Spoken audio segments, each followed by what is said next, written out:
നമുക്ക് ഇത് പെട്ടെന്ന് ഉണ്ടാക്കാവുന്ന ക്യാബേജ് തോരൻ നോക്കാം. ക്യാബേജ് ചെറുതായിട്ട് മുറിച്ച് ചോപ്പറിലിട്ട് മുറിച്ചാൽ കേട്ടോ. പിന്നെ 2 പച്ചമുളക് കീറിയിട്ടിട്ടുണ്ട്. വേണമെങ്കിൽ അതിൻ്റെ കൂടെ ചോപ്പറിലിട്ട് മുറിക്കാം പച്ചമുളക്, പക്ഷേ ഇത് എരിവുണ്ട്.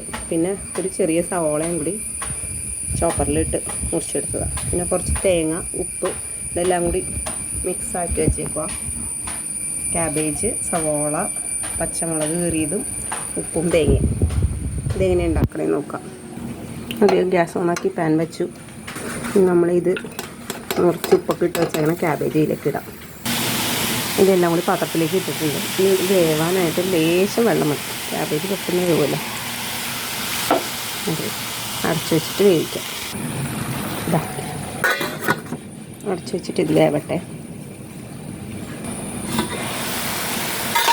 ഇതൊക്കെ തന്നെ വെന്തു. ഇതാ ഉണ്ടോ, വേണമെങ്കിൽ മഞ്ഞൾപ്പൊടിയൊക്കെ ചേർക്കാം. ഇത് തന്നെ നല്ല ഭംഗിയല്ലേ കാണാൻ. ഇത് വെളിച്ചെണ്ണ ഒഴിച്ച് കഴിഞ്ഞാൽ റെഡിയായി. ഇത്ര ഈസിയാണ്. നമുക്ക് ആവശ്യത്തിന് വെളിച്ചെണ്ണ ഒഴിക്കാം. എന്നിട്ടൊന്ന് ഇളക്കി കൊടുക്കാം.